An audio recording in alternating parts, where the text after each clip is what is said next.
बचपना का आलम था। मेरे आका हुजूर नबी करीम सल्लल्लाहु ताला अलैहि वसल्लम बकरियां चरा रहे थे। वहाँ से कुछ यहूदियों का गुजर हुआ। उन्होंने आपको देखा तो उन्होंने पूछा कि ये किसका बच्चा है। सैयदना दाई हलीमा रज़ियल्लाहु ताला अन्हा के खामिन ने फरमाया कि मेरा बेटा है। यहूदियों ने कहा कि अगर आप ये कह देते कि इसका बाप मर चुका है तो हम इसे यहीं कत्ल कर देते। वो चले गए और उन्होंने कहा कि ये आने वाले वक्त के नबी हैं। एक मरतबा हजरत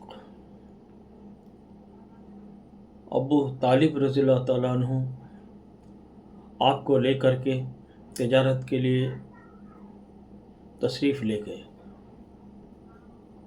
एक जगह है जरखा। जब वहाँ पहुँचे तो आपके साथ और भी काफ़ी लोग थे।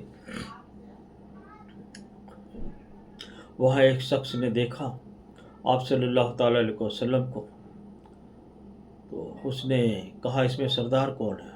तो लोगों ने बताया ये हैं। तो उसने कहा कि कल आपकी सब लोगों के हमारे पास दावत है।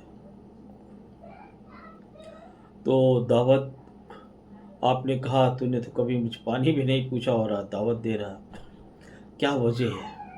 उसने कहा कल बताऊंगा।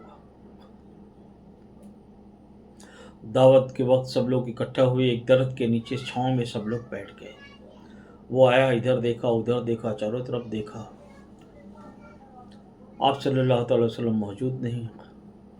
तो उसने पूछा आपके साथ एक बच्चा था, वो कहाँ है? बोले वो ऊँट चरा रहे हैं।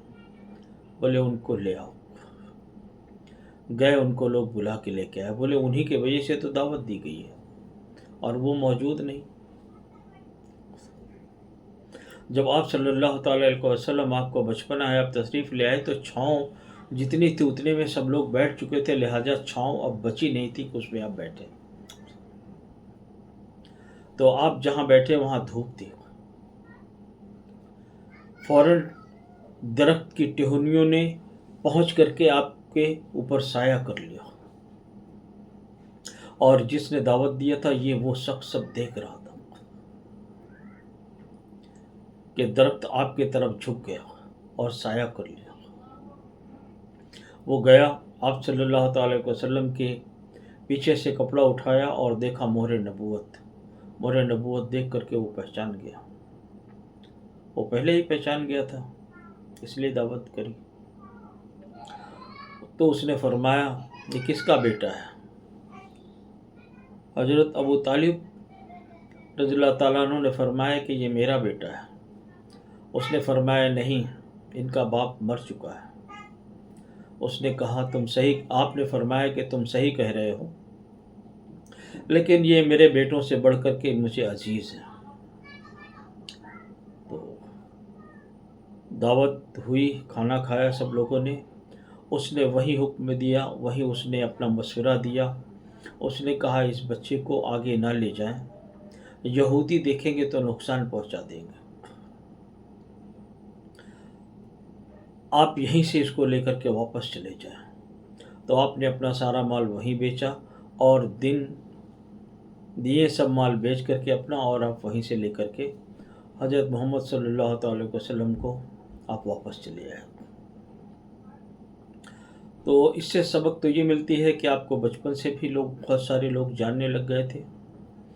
दूसरी बात ये मिलती है कि यहूदी जो है वो आप सल्लल्लाहु अलैहि वसल्लम सरकार के बचपन से आपके दुश्मन रहे। अब बताइए फिर जब आप सल्लल्लाहु अलैहि वसल्लम के मानने वालों के ये दुश्मन यहूदी नहीं होंगे, है ना? इसीलिए यहूदी दुश्मन है। तो आपने फरमाया भी है ना कि यहूदियों के घर सोना नहीं, ईसाइयों के घर खाना नहीं। यहूदी कितना भी तुम्हारा कट्टर दोस्त हो जाए लेकिन वो तुम्हारा दोस्त नहीं हो सकता, कट्टर दुश्मन ही रहेगा। इस बात का हमेशा ख्याल रखें। खुदा हाफिज़।